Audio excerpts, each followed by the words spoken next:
বাংলাদেশের পরিস্থিতি অত্যন্ত ঘোরেল হচ্ছে প্রত্যেক মুহূর্তে। বাংলাদেশের অন্তর্বর্তী সরকারের প্রধান উপদেষ্টা ডক্টর ইউনূসকে খোলা চিঠি দিয়ে জানিয়ে দিল সমস্ত রকম নিষেধাজ্ঞা তুলে নিতে হবে। আওয়ামী লীগ ফেব্রুয়ারির নির্বাচনে বুক চিতিয়ে লড়াই করবে।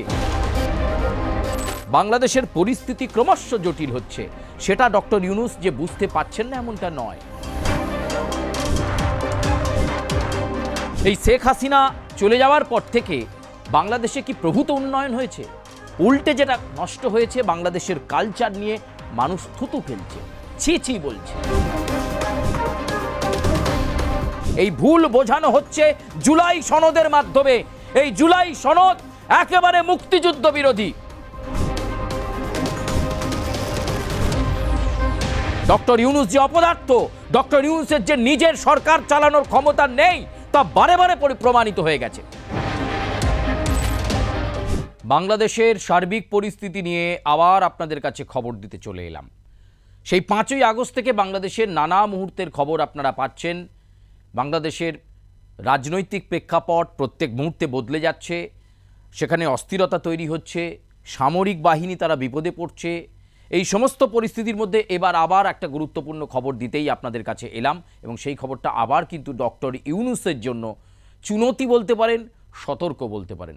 ডক্টর ইউনূসকে এবার চিঠি দিল। কারা চিঠি দিল, কেন চিঠি দিল, সেই চিঠিতে ডক্টর ইউনূসকে কিভাবে কি বলা হলো, সেই সব জানানোর জন্যই কিন্তু আজকের এই ব্যাখ্যা বিশ্লেষণ পর্বে আপনাদের কাছে আসা।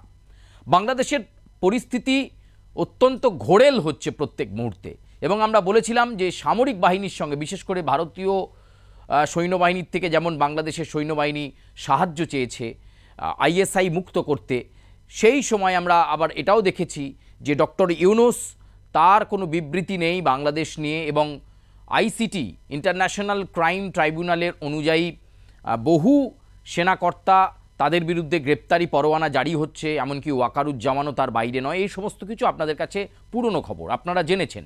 এবার ডক্টর ইউনূসকে চিঠি দেওয়া হলো, এবং চিঠি দিয়ে আরও জিনিসটা কিন্তু পরিষ্কার করে দেওয়া হলো। এই চিঠির মাধ্যমে আর একটা জিনিস পরিষ্কার হওয়ার জায়গায়, সেটা হচ্ছে বাংলাদেশে আওয়ামী লীগ তারা ফেরত আসছে। আমরা অনেক আগেই বলেছিলাম, সমীক্ষার ফলাফলে বলেছিলাম, বিবিসির যে সমীক্ষা তাতে বলা হয়েছিল যে সবচেয়ে বেশি আসন পেয়ে আওয়ামী লীগ ফিরছে। শেখ হাসিনা ফিরে ধানমন্ডি থেকে প্রচার পর্ব শুরু করবেন, সেটাও আমরা বলেছিলাম, এবং কোন কোন জায়গায় কন্ট্রোল রুম হচ্ছে আওয়ামী লীগের, সেটাও আমরা জানিয়েছিলাম।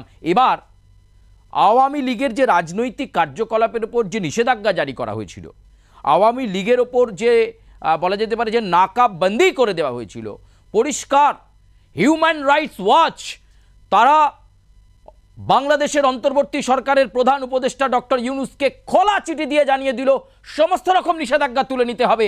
আওয়ামী লীগ ফেব্রুয়ারির নির্বাচনে বুক চিতিয়ে লড়াই করবে। তাদের সেই গণতান্ত্রিক প্রজাতান্ত্রিক ক্ষমতা তাদের হাতে দিতে হবে, তারাও যাতে অন্যান্য রাজনৈতিক দলগুলোর মতো, কারা কারা আবার জামাত, কারা আবার বিএনপি, কারা আবার এনসিপি, তারা যেমন নির্বাচনে লড়তে পারবেন, আওয়ামী লীগকেও নির্বাচনে লড়ার ক্ষমতা দিতে হবে।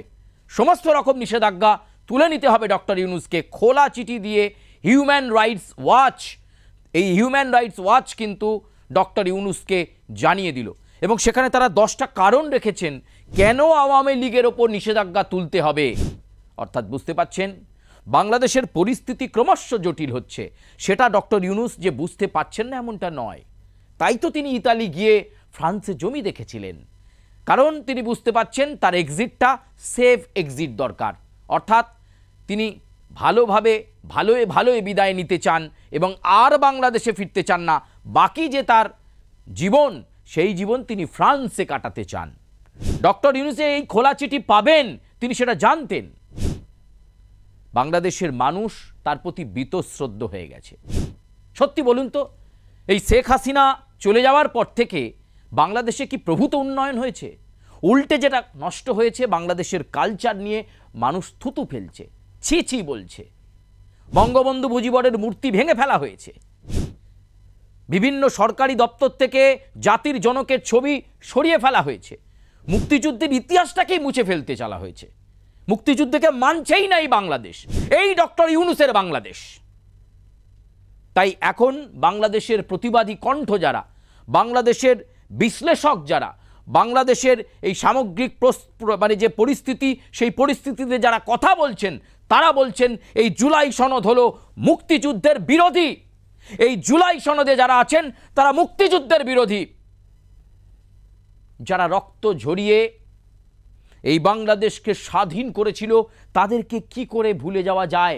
মানুষ কি তার মাটি, মানুষ কি তার যে আদি মানুষ, যাদের জন্য বাংলাদেশের এই স্বাধীনতা হলো, যে রক্ত ঝরার জন্য এই স্বাধীনতা হলো, তাদেরকে বাংলাদেশ ভুলে যেতে চায়? একেবারেই নয়, ভুল বোঝানো হচ্ছে। এই ভুল বোঝানো হচ্ছে জুলাই সনদের মাধ্যমে। এই জুলাই সনদ একেবারে মুক্তিযুদ্ধ বিরোধী, একথা বাংলাদেশের বিশ্লেষকরা বলছেন। আস্তে আস্তে করে নিজের কবর খুলছেন ডক্টর ইউনূস। হয় তিনি পালিয়ে যাবেন সেফ এক্সিট নিয়ে, আর না হয় তার পদত্যাগের জায়গায় তিনি পৌঁছে গেছেন।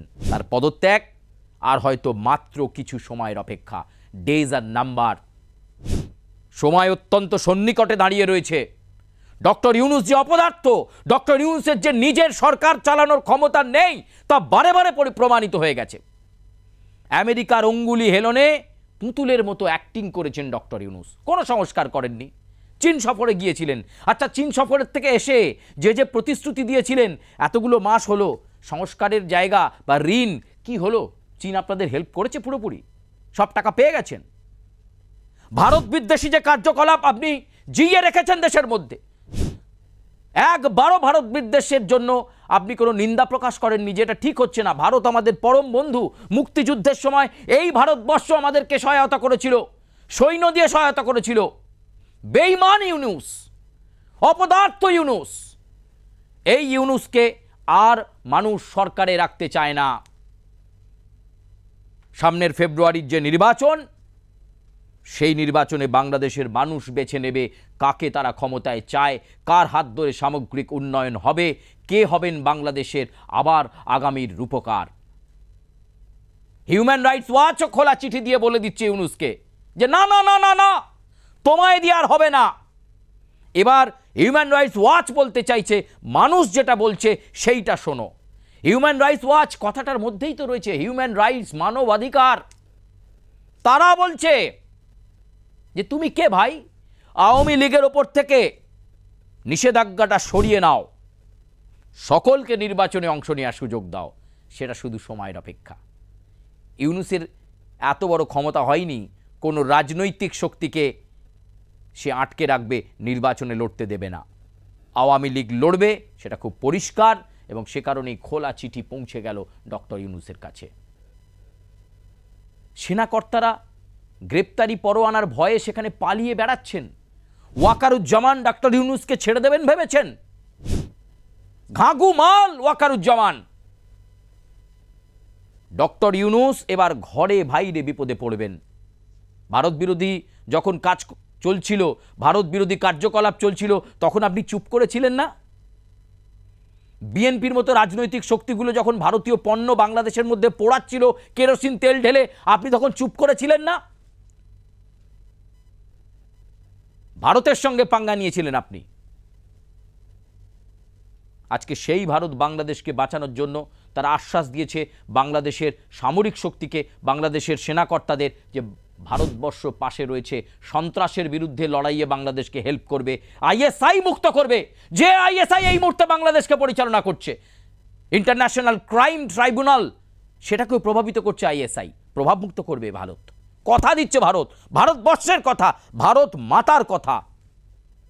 আমরা আগেও বাংলাদেশের পরম বন্ধু ছিলাম, আগামীতেও পরম বন্ধু থাকব। ডক্টর ইউনূস, আপনার দিন গোনা শুরু করে দিন। আর শুধু সময়ের অপেক্ষা। আর আপনাকে কেউ আটকাতে পারবে না। আপনাকে দেশ ছাড়তে হবে, নইলে বিপদ পরিস্থিতি আপনার জন্য অপেক্ষা করছে। আপনি সেনার সঙ্গে পাঙ্গা নিয়েছেন, আপনি ভারতের সঙ্গে পাঙ্গা নিয়েছেন, আর এবার আপনাকে কি কি সঙ্গে পাঙ্গা নিতে হবে আপনি বুঝতে পারবেন। আপনি সতর্ক হননি। আপনি একজন নিরপেক্ষ অন্তর্বর্তী সরকারের প্রধান উপদেষ্টা হিসাবে স্টেটমেন্ট জারি করেননি। সংখ্যালঘুদের উপর যখন আক্রমণ চলছিল, আপনি একবারও মুখ খোলেননি। চিন্ময় কৃষ্ণ দাস ব্রহ্মচারীকে যখন টানতে টানতে হির হির করে নিয়ে গিয়ে বিনা কারণে জেলে নিক্ষেপ করা হলো, মিথ্যে মামলা দেওয়া হলো, আপনি একবারও বলেননি, আপনি একবারও মৌলবাদের বিরুদ্ধে আপনার গলার স্বরটাকে চড়া করেননি। তাহলে হয়তো সেদিনই মানুষ আপনাকে স্যালুট জানাতো, কিন্তু আজকে আপনাকে মানুষ দেখাচ্ছে আপনি নিচে। ফেব্রুয়ারিতে অনেক দূর, নভেম্বর ডিসেম্বরটা আপনি কাটাতে পারেন কিনা সেটা দেখুন ডক্টর ইউনূস। আপাতত এই পর্যন্তই। বাংলাদেশের সামগ্রিক পরিস্থিতি নিয়ে আপনার এবং আপনার দেশের খবর নিয়ে আমরা আবার আসব। ভারত পরম বন্ধু বাংলাদেশে ছিল, থাকবে। আমরা চাই বাংলাদেশ আগের ছন্দে ফিরুক। আমরা চাই বাংলাদেশ তার যে হৃত গৌরব, সেই গৌরব ফিরে পাক। সংস্কৃতি, কালচার, কৃষ্টি, বাংলাদেশ যে বস্ত্রশিল্পের জন্য বিখ্যাত, সেই বিখ্যাত জনপ্রিয়তা আরও মেলে ধরুক। বাংলাদেশ অর্থনৈতিকভাবে বাণিজ্যিক দিক থেকে সমৃদ্ধ হোক, এটাই ভারতবর্ষ চায়। আমাদের মনে কোনো হিংসে নেই, তাই তো আমরা মুক্তিযুদ্ধের দিনেও হাতটা ধরেছিলাম। আর আজও আপনার দেশ বাংলাদেশ যখন সাহায্যের হাত বাড়িয়ে দেওয়ার কথা বলছে সেনাবাহিনী, ভারতীয় সেনাবাহিনীও একবারও না করেনি। তারা বলেছে পাশে আছি, পাশে ছিলাম, পাশে থাকব। ধন্যবাদ। আজকে পর্যন্ত, দেখা হচ্ছে আবার অন্য কোনো বিষয় নিয়ে।